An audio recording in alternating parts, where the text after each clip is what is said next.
¿Por qué hay gente que nunca consigue hacer amigos, aunque lo intente todo? Hay una pregunta que casi nadie tiene el valor de hacer en voz alta: ¿hay algo mal en mí porque no tengo amigos? Esta duda suele nacer en el silencio de la habitación, después de que el móvil no vibra, después de que pase otro fin de semana sin invitación. La soledad invisible no grita, susurra. Te hace cuestionar tu valor, tu personalidad, tu lugar en el mundo. Y poco a poco, el aislamiento social empieza a parecer una fase. Pero una identidad. Pero aquí está la incómoda y liberadora verdad: la ausencia de amigos rara vez tiene que ver con la inutilidad.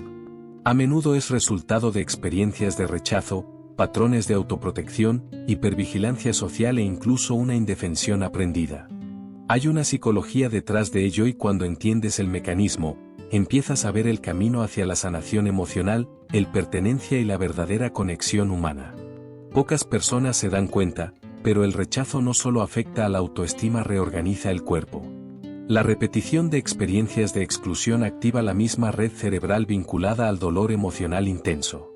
No es exagerado decir que el aislamiento social deja huellas biológicas. Tras algunas frustraciones, el cerebro entra en modo alerta. Surge la hipervigilancia social: empiezas a analizar expresiones, tonos de voz, retrasos en las respuestas.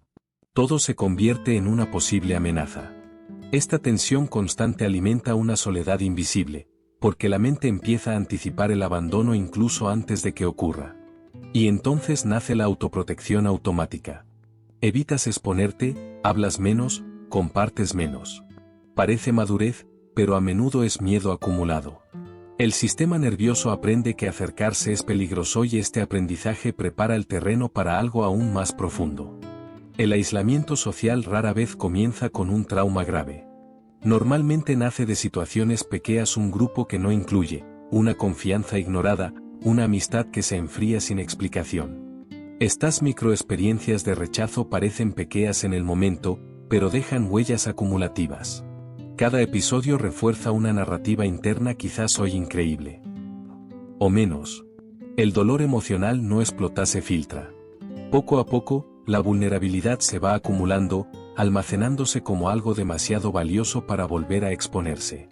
Y así comienza la construcción silenciosa de la soledad invisible. El problema es que al cerebro le encantan los patrones. Transforma eventos aislados en conclusiones permanentes. Y cuanto más se repite esta historia, más difícil se vuelve creer en la verdadera pertenencia. Es entonces cuando el mecanismo de supervivencia comienza a estructurarse de forma más rígida. Tras repetidas experiencias de rechazo, el cerebro decide que necesita protegerte. Entonces aparece una armadura invisible de autoprotección. No parece negativo, al contrario, parece madurez, independencia y fortaleza emocional. Pero en el fondo, es un intento de evitar más dolor emocional. Empiezas a decir que prefieres estar solo. Que no le gusta depender de nadie. Esa amistad requiere esfuerzo. Pero esto suele reflejar un aislamiento social que se ha racionalizado. La soledad invisible llega a explicarse como una elección, cuando en realidad nació como una defensa. La armadura funciona. Hasta cierto punto. Previene nuevas heridas, pero también bloquea nuevas experiencias de conexión humana. Y sin experiencias diferentes, el cerebro refuerza el mismo guión. Así es como el mecanismo evoluciona hacia algo aún más profundo y silencioso. Después de tantos intentos frustrados, algo cambia por dentro.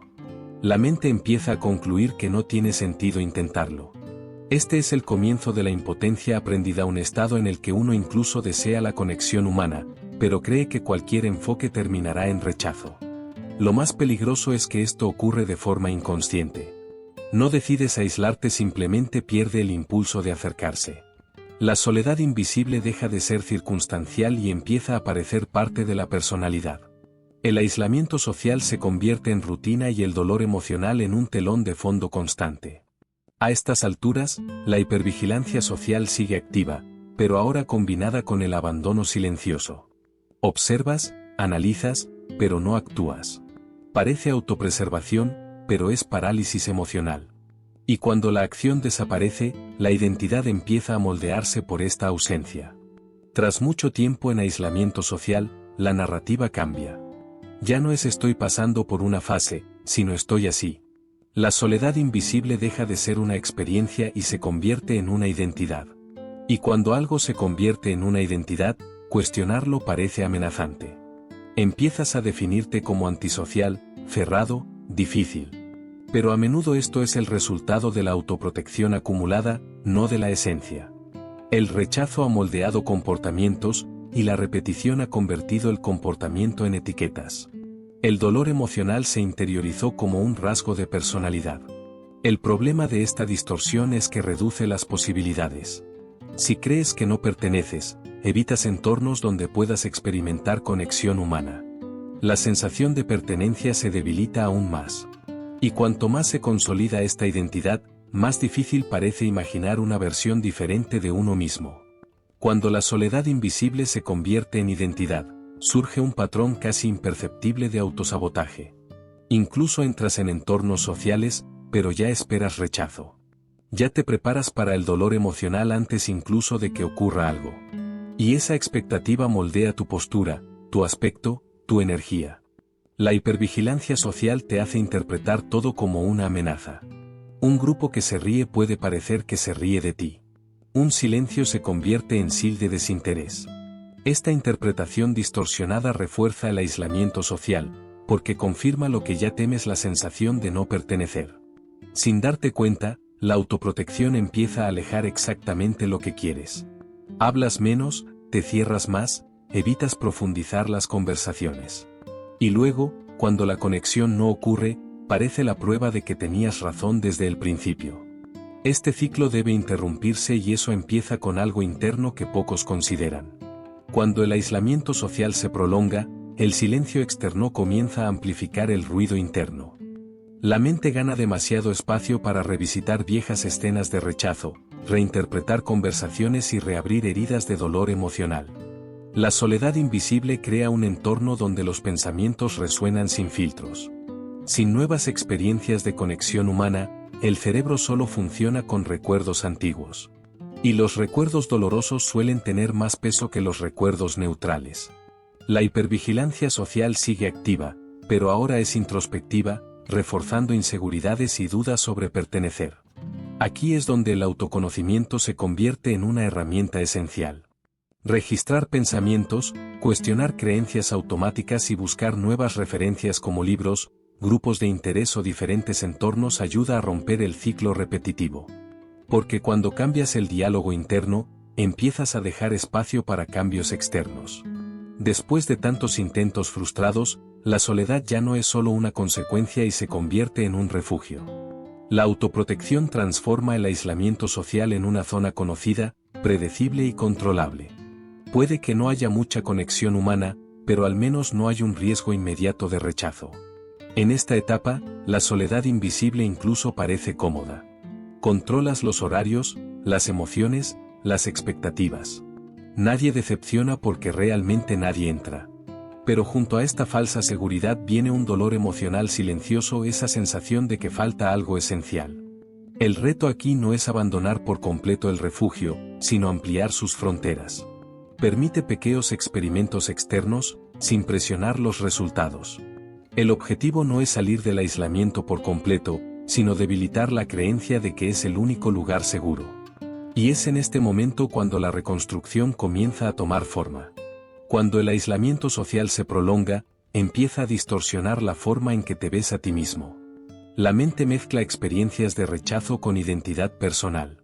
La soledad invisible deja de ser una circunstancia y empieza a aparecer la prueba de que hay algo mal en ti.